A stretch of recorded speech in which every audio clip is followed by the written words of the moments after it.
আমার বন্ধু দীপুর ছোট বোন নওরিন। ভালো নাম ইরফাত জাহান চৌধুরী। সে ৪ ভাই বোনের মধ্যে সবার ছোট। ২০০৮ সালের ঘটনা। কেবলমাত্র এমবিএ পাশ করেছে ঢাকা ভার্সিটি থেকে। বয়স ২৫। কিন্তু দেখলে মনে হয় কলেজ স্টুডেন্ট। এরকম সুন্দরী আর গরম মেয়ে জীবনে দেখিনি। স্লিম ফিগার, ছোট চুল, খুবই সুইট চেহারা। ছোট সলিড কমলা সবসময় উঁচু হয়ে থাকে। পাতলা কোমর আর গোলাকার ফুলানো পিছন। ভিডিও এর জন্য কোটি টাকা দিয়ে নিলেও পয়সা উসুল হয়ে যাবে রাতারাতি। নওরিন হাসলে তার চেহারা এত সুন্দর হয় যে মনে হয় রস আউট হয়ে যাবে। ওর বডির সাইজ ৩-৪, ২-৬, ৩-৬। যে কোনো ছেলে ওকে লাগাতে চাবে, যে কোনো কিছুর বিনিময়ে। আমিও চাইতাম। কোনোদিন লাগাতে পারবো ভাবিনি জীবনে। পাড়ার ছেলেরা ওকে দেখে পিছন পিছন হাঁটত ওর পিছনের দুলুনি দেখার জন্য। আমি সিওর যে আমার মতো অন্য সবাই ওকে দেখে, ওকে চিন্তা করে হাত মারত। এদের মধ্যে পাড়ার বয়স্ক মুদি দোকানদার, মোবাইল দোকানদার, রিকশাওয়ালা, ট্রাক ড্রাইভার, এমনকি নওরিনের বাবার এক বন্ধুও ছিল। সবাই নিজেদের ক্লোজ ফ্রেন্ডদের সাথে গোপনে আলাপ করত নওরিনের গরম শরীর নিয়ে। আমি নিজেও নওরিনের কথা ভাবতাম সারারাত আর হাত মারতাম। আমি যত রস আউট করেছি নওরিনের জন্য সেটা দিয়ে একটা পুকুর ভর্তি করা যাবে। যা হোক, সেদিন আমরা ৩ ফ্রেন্ড দীপুর বাসায় গেলাম। আমার জানতাম দীপু আর খালাম্মা খিলগাঁও গেছে। আমাদের উদ্দেশ্য ছিল নওরিনকে দেখা। বেশ কিছুদিন ভালোমতো দেখি না। আমি সোহেল আর মুন্না গেলাম। একটু সন্দেহ ছিল নওরিনের ২ বোন কনক আর কাকন বাসায় থাকতে পারে। ৩ তলায় উঠে কলিং বেল টিপলাম। কপাল সিরাম। নওরিন দরজা খুলল। শাড়ি পরা সবুজ রঙের। আমরা কেউ আগে ওকে শাড়ি পরে দেখিনি। দরজা খুলে নওরিন বলল, রানা ভাই, ভাইয়া বাসায় নাই। আমরা বললাম দীপু আমাদের ওয়েট করতে বলেছে। ও চলে আসবে। আমরা ভিতরে ঢুকলাম। ঢুকার সময় হালকা একটু টাচ করলাম ওর হাতে। মাথা গরম হয়ে গেল। ড্রয়িং রুমে বসলাম। নওরিন মনে হয় বাইরে যাবে কোথাও। কড়া পারফিউমের গন্ধে রস আউট হবার উপক্রম হল। আমরা বসেই থাকলাম, নওরিনকে আর দেখা গেল না। বুঝলাম সে একটু বিরক্ত। একটু পরে বুঝলাম বাসায় আর কেউ নাই। আমরা নার্ভাস হলাম কিছুটা। ১-০ মিনিট পর আমার উঠে চলে আসলাম। আসার আগে পিছন থেকে নওরিন পিছনের দুলুনি দেখলাম মাত্র ১ গজ দূর থেকে। তার কমলার কথা না বললেই না। ঠোঁট আর কোমর সেই রকম গরম। না দেখলে বোঝানো যাবে না। জিনিস একখান। আমাদের লাঠি বাবাজির মাথা একটু একটু ভিজে গেছে। আমরা বাইরে আসার পর শহীদ মিনার এলাকায় গেলাম ষড়যন্ত্র করার জন্য। আমরা ঠিক করলাম নওরিনকে লাগাবো যেভাবেই হোক। দরকার হলে জেলে যাব। কিন্তু লাগাবই লাগাবো। ঠিক হলো মুন্না ডাইরেক্ট প্রপোজ করবে নওরিনকে। যা আছে কপালে। আর ঠিক হলো নওরিন সম্বন্ধে ইনফরমেশন জোগাড় করতে হবে। লাগাবার মিশন ফেল করা যাবে না। আমরা জানতে পারলাম নওরিন কিছুদিন আগে একটা প্রাইভেট কলেজ এ ফাইন্যান্স এর টিচার হিসাবে চাকরি শুরু করেছে। প্রতিদিন সকালে কলেজ যায় আর ফিরে আসে বিকালে। পরদিন কলেজ থেকে আসার পথে আমরা ৩ জন অপেক্ষা করতে থাকলাম। সন্ধ্যার একটু আগে নওরিন আসলো। আজকে লাল সালোয়ার কামিজ পরেছে, চোখে চশমা, মাথায় ওড়না। খুব পর্দা পর্দা ভাব। কিন্তু সব পর্দা ফেটে নওরিনের গরম শরীর বোঝা যাচ্ছে। ছোট সলিড উঁচু কমলা, পাতলা কোমর আর গোলাকার ফুলানো পিছন আবারও দেখলাম কাছ থেকে। মুন্না এগিয়ে যে বলল, নওরিন তোমার সাথে কথা আছে। নওরিন কিছু না বলে তাকিয়ে থাকল। তারপর বলল, বলেন কি কথা? চলো কোথাও বসে কথা বলি। নওরিন দূরে আমাদের দেখতে পেল না, কোনো কথা নাই বলে সে হেঁটে বাড়ির দিকে চলতে থাকল। আমরা তাকিয়ে দেখতে থাকলাম যে নওরিন আমাদের অবজ্ঞা করে চলে গেল। কয়েকদিন পরে শুনলাম আমাদের আরেক ফ্রেন্ড রশিদ দুবাই থেকে আসছে। আমরা খুব খুশি হলাম। কারণ রশিদ খুব বাজ আর সাহসী। ও কোনদিন টার্গেট মিস করেনি। নওরিনের বড় বোন কনককে কম করেও ৩ বার লাগিয়েছে। তার বুদ্ধিও অনেক, টাকা অনেক। রশিদ আসলো পরের সপ্তাহে। আমরা প্ল্যান করতে বসলাম রশিদের বাসায়। রশিদের বাসা নওরিনদের বাসা থেকে ৫-০ গজ মাত্র। রশিদের বাবা মা সবাই দুবাই থাকে। এখানে থাকে শুধু তার মামাত বড় বোন শান্তা আর তার জামাই। তাদের কোনো বাচ্চা নাই। শান্তা আপা আমাদের থেকে ৪ বছর বড়। তার সাথে রশিদের লাগালাগির সম্পর্ক অনেক দিনের। রশিদ আমাদের ভিডিও আর ছবি দেখিয়েছে অনেক। রশিদ বলল যে নওরিনকে লাগাবার শখ তারও অনেক দিনের। সে প্ল্যান বলল নওরিন লোভী প্রকৃতির মেয়ে। নওরিনকে টাকার অফার দিবে। তার আগে তাকে একটা দামি লাঠির চেইনও গিফট করবে। যত টাকা লাগুক রশিদ দিবে। আর দীপুকে ম্যানেজ করবে শান্তা আপাকে দিয়ে।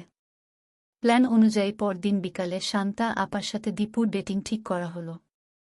দীপুকে শান্তা আপা ডেকে পাঠালো বিকালে। দীপু বোকার মতো ফাঁদে পা দিল। শান্তা আপা তাকে দিয়ে কমলা চুষালো, কিস করল, আর দীপুর লাঠি চুষে রস আউট করল।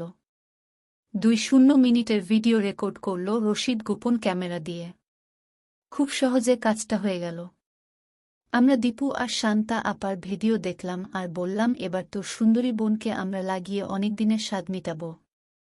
আমাদের আত্মবিশ্বাস অনেক বাড়ল। ২ দিন পর রশিদ নওরিনকে ফোন করল, এমন সময় যখন বাসায় সে একা। আমরা সবাই পাশে বসে শুনতে থাকলাম। রশিদ বলল, নওরিন তোমাকে একটা গিফট পাঠালাম এইমাত্র। ও আপনি পাঠালেন? আমি তো ভেবেই পাচ্ছি না। এত দামি জিনিস হঠাৎ? তুমি দামি, এই জন্য দামি জিনিস। কাউকে বলার দরকার নাই ওকে? নওরিন শুকনা হাসি দিল। এরপর ২-১টা সাধারণ কথা বলে কথা শেষ করল ধূর্ত রশিদ। রশিদ বলল একটু চুপ থাকতে কিছুদিন। প্রায় ১-০-১-২ দিন চলে গেল। হঠাৎ শুনলাম নওরিনের বিয়া। আমাদের মাথা গেল খারাপ হয়ে। রশিদ বলল আর দেরি না। নওরিনের গায়ে হলুদ ৮ দিন পরে। বিয়া মাত্র ১-০ দিন। পরদিন রশিদ নওরিনকে রাস্তায় থারস প্রেমের প্রস্তাব দিল। নওরিন বলে দিল বিয়া ঠিক হয়ে গেছে। রশিদ জানত এটাই হবে। মন খারাপের অভিনয় করে চলে আসল। ফাইনাল প্ল্যান আগেই করা ছিল। এবার শেষ চেষ্টা। শান্তা আপা আবারও হেল্প করবে। রশিদ শান্তা আপাকে ৫-০০০০ টাকা দিল। নওরিনের গায়ে হলুদের ২ দিন আগে সকালে শান্তা আপা ফোন দিল নওরিনকে। বল রশিদ দুবাই থেকে কিছু দামি শাড়ি আনছে। তার একটা তোমাকে গিফট করতে চায় তোমার বিয়াতে। তুমি দুপুর ১টার দিকে বাসায় আস। নিজে পছন্দ করে নিয়ে যাও। নওরিন প্রথমে রাজি হচ্ছিল না। পরে বলল সে আসবে দুপুরে। আর বলল রশিদের জন্য তার নাকি খারাপ লাগছে। আমরা ১-১টা থেকে রশিদের বাসায় অপেক্ষা করতে লাগলাম। প্ল্যান হলো নওরিন আসলে ৪ জনে জোর করে লাগাব। আর লাগাবার পর ১,০০,০০০ টাকা হাতে ধরিয়ে দিব। ক্যামেরাতে রেকর্ড করে রাখব, ছবি তুলব যেন মুখ না খুলে। শান্তা আপা আমাদের চা দিল। ১:৩০-২টা থেকে বৃষ্টি শুরু হলো। সে কি বৃষ্টি! আমরা চিন্তায় পড়লাম নওরিন মনে হয় আসবে না। রশিদ খুব উত্তেজিত। সাথে আমরা সবাই। শান্তা আপা বলল নওরিনের মা একদিন আমাকে অপমান করেছিল। আজকে তার প্রতিশোধ হবে। আমাদের অনুরোধে রশিদ আর শান্তা আপা আমাদের সামনে কিস করল, টিপাটিপি করল। আমরা দেখলাম, গরম হলাম আর অপেক্ষায় থাকলাম নওরিনের সুরঙ্গের সব রস ঢালার জন্য। ১টা বেজে ২টা বাজল, নওরিন আসল না। শান্তা আপা ফোন করলে নো রিপ্লাই। আমরা ছটফট করতে লাগলাম। ২:৩০টার সময় কলিং বেল বাজল। শান্তা আপা দরজার ফুতা দিয়ে দেখে আমাদের লুকানোর ইশারা করল। আমরা আগের প্ল্যান মতো বেডরুমের সাথে লাগানো ড্রেসিং স্পেস লুকালাম। আমাদের বুক ধরফর করতে লাগল। লাঠি বাবাজি দাঁড়িয়ে গেল শক্ত হয়ে। নওরিন ঢুকল। শান্তা আপা বেডরুম নিয়ে আসলো তাকে। আমারে কথা শুনতে পাচ্ছিলাম। উকি দিলেই দেখা যায়, কিন্তু লুকিয়ে থাকলাম। বাইরে বৃষ্টি আরও বাড়ছে। শান্তা আপা নওরিনকে ৩টা শাড়ি থেকে বেছে নিতে বলল। নওরিন কালো রঙের একটা শাড়ি নিল। শান্তা আপা বলল তার দাম ৪,০০,০০০ টাকা। নওরিন বলল, জানি এরকমই হবে। শান্তা আপা এবার কাজে নামল। শুনো নওরিন, বিয়ার আগে সব মেয়েদের উচিত একটু লাগাবার অভিজ্ঞতা নেয়া। নওরিন বলল, সে কি কথা, ছি। রশিদ তো তোমাকে পাবার জন্য পাগল। ওর সাথে তার 3 জন বন্ধু, রানা, সোহেল আর মুন্না। আমি জানি। এরা সবাই অনেক চেষ্টা করেছে। আজকে ওরা তোমাকে লাগাবে। ওরা এখানেই আছে। প্লিজ না করবা না। নওরিন কিছু বলার আগে আমরা ঢুকলাম। শান্তা আপা নওরিনের মুখ চেপে ধরল। আমরা সাথে সাথে হাত দিলাম। শান্তা আপা দূরে সরে বসল। আমরা 4 জনে কাপড় খুলতে থাকলাম নওরিনের। আমাদের স্বপ্ন পূরণ হতে শুরু হলো। আমি নওরিনের কমলাগুলো দেখতে চেষ্টা করলাম। এক সুখের ভুবনে মনে হচ্ছিল এতটা অপূর্ব হতে পারে না তার কমলাগুলা ইচ্ছে মতো টিপতে থাকলাম। রশিদ তার 8 ইঞ্চ লাঠিটা ঘষতে লাগল নওরিনের পিছনে। আমিও আমার জিপারটা খুলে ফেলি। সঙ্গে সঙ্গে আমার লাঠিটা লাফ দিয়ে বের হয়ে গেল। অনেক কষ্টের পর সে মুক্তি পেল। লাঠির মাথায় জল দেখা যাচ্ছে। আমি আর দেরি করতে পারছিলাম না। সোহেল আর মুন্না নওরিনের কমলা টিপা আরম্ভ করল। রশিদ এক হাত দিয়ে নওরিনের ছোট ছোট চুল ধরে কেস করতে আরম্ভ করল। নওরিনের পরনে এখন পাজামা। ফিতা খুলে গেছে অনেক আগেই। এবার আমি নিজে ওর পিছন থেকে উদম করা শুরু করলাম। নওরিনের পরনে এখন শুধু সাদা প্যান্ট। রশিদ শান্তা আপাকে ক্যামেরা নিয়ে ছবি তুলতে বলল। শান্তা আপা কাজ শুরু করল। কমলাগুলা টিপতে যে কি মজা লাগছিল তা আপনাদের দিয়ে না টিপালে বুঝাতে পারব না। ঠোঁট যে কতটা মধুর লাগছিল আমার কাছে। এ অবস্থাতে নওরিন গমড়াচ্ছে। কিন্তু আমরা কিস করাতে নওরিন কোনো শব্দ করতে পারছিল না। আমরা তাকে বিছানায় শোয়াতেই সবাই ঝাঁপিয়ে পড়ল। রানা তার পরনের জামা খুলে ফেলল। আমরা 4 জন এখন উদম। আর নওরিনের প্যান্ট খোলা বাকি আছে। মুন্না এক টানে খুলে ফেলল। আমরা ঝাঁপিয়ে পড়ে রস খেতে লাগলাম নওরিনের শরীরের প্রত্যেক ইঞ্চি থেকে।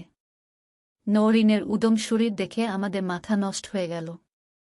মনে হচ্ছিল এক স্লিম জাপানি গরম মেয়ে আমাদের সামনে উদম শরীর নিয়ে অপেক্ষায় আছে। রশিদ বলল, আমরা আজকে তোমাকে লাগিয়ে তোমার গুহার সব রস বের করে খাব। অনেক দিন ধরে তোমার গুহায় রস ঢালব বলে বসে আছি। আজকে আমাদের হাতে এই সুযোগ আসছে। আমার আগে থেকেই রস লাঠির মাথায় এসে বসে আসে। সোহেল নওরিনকে দিয়ে মুখ দিয়সা শাক করাতে চেষ্টা করল। এবার শুরু হলো আসল খেল। আমি নওরিনের ছোট ছোট কমলাগুলা আলু ভর্তা বানাচ্ছিলাম। সোহেল একটা আগুল নওরিনের গুহায় ফিট করে সমানে কিচতে থাকল। এবার আমি নওরিনের গুহায় আমার মেশিনটা ফিট করে একটা রাম চাপ দিলাম। গুহারা ভীষণ টাইট। আমার লাঠি ঢুকাতেই নওরিন কেঁদে ফেলল। তোমাকে আজকে প্রাণ ভরে লাগাবো নওরিন। তোমাকে লাগাবার জন্য অনেক অপেক্ষা করেছি। আমি চাপান শুরু করে দিলাম। আহ আহ, এই তো ওরে ওরে কি আরাম। আমি রামচাপ দিয়ে নওরিনের শরীরের সব সুখ নিতে থাকলাম। কতবার নওরিনের কথা ভেবে হাত মেরেছি তার ইয়ত্তা নেই। কতবার তার স্পর্শে আমার লাঠি খাড়া হয়ে গেছে তার হিসাব নেই। নওরিনের ফর্সা মুখখানা রক্তিম হয়ে গেছে। ভালো করে তাকাতে পারছে না। ভয়ঙ্কর লজ্জা আর অপমান। তার সুন্দর কমলার আছে নিজস্বতা আর পুরুষ স্পর্শের আকুলতা। পরিপূর্ণ যুবতী নওরিনের কল্পনাতীত রূপ দেখে আমি মুগ্ধ। আহ, কি চমৎকার! কি সুখ! শান্তা আপা নওরিনকে বলল, পা দুটো যথেষ্ট ফাঁক রাখ। সুন্দর জিনিস কখনো এভাবে ঢেকে রাখতে নেই। নিজেকে খোলামেলা রাখতে হয়। কমলার বোটা জিভে নিয়ে মুন্না আলতো করে বোলাতে থাকে। তৃপ্তি করে চষে। ঠিক যেন একটা ফুলের কুড়ি। অপরিসীম এক আনন্দ। নওরিনের শরীরে তখন মোচড়। ঠোঁটে স্ফুরণ। মুখ দিয়ে অস্ফুট আওয়াজ করে উহ। সোহেল একনাগারে চুমু দিয়ে যাচ্ছে নওরিনের গুহাতে। ভয় পেজো না লক্ষ্মী। এবার দেখবে অনুভূতিটা তোমার মনে কেমন শান্তি এনে দেবে। গভীরতর নিপীড়ন ও চুম্বনে নওরিন দিশেহারা। মিষ্টি সরল মেয়ের শরীরে স্পন্দন। 2 ঘণ্টা ধরে লাগালাম নওরিনকে। সোহেল প্রথমে রস আউট করল নওরিনের কমলায়। এরপর মুন্না রস আউট করল নওরিনের পিছনের উপর। এরপর আমি আনন্দে আমার মুখ দিয়ে বারবার এক কথা বের হচ্ছিল, খা খা আমার রস খেয়ে তোর পেট ভরে নে, আহ আহ খা খা নওরিন আমার পুরা রসটা খাবি। বলতে বলে আমার সব রস আমি নওরিনের মুখে ঢেলে দিলাম। সব শেষে রশিদ, সে বলল, নওরিন তোর জন্য অনেক টাকা গেছে, আমি রস তোর ভিতরে ফেলব। বাচ্চা হলে আমার। রশিদ যখন নওরিনের ভিতরে রস ফেলছিল মনে হচ্ছিল এর কোনো শেষ নাই। আমরা নওরিনের কমলা আর গতা শরীর এ হাত বুলাচ্ছিলাম। নওরিন কোনদিন ভাবেনি ওকে জোর করে কেউ করতে পারে। সেটাই হল। কোনো সমস্যা হল না। 2 দিন পরে গায়ে হলুদ হল। তার 2 দিন পরে বিয়ে হল মায়ার রোডের ফরহাদের সাথে। নওরিন এখন কলেজের চাকরি ছেড়ে লন্ডন এ থাকে জামাইয়ের সাথে। ফিরে আসলে আমরা আবার ও লাগাব। ওখানে নওরিন নিশ্চয় বিদেশি সাদা লাঠি এর সামনে পিছন দুলিয়ে ঘুরে বেড়ায় আর সবাইকে আকর্ষণ করে।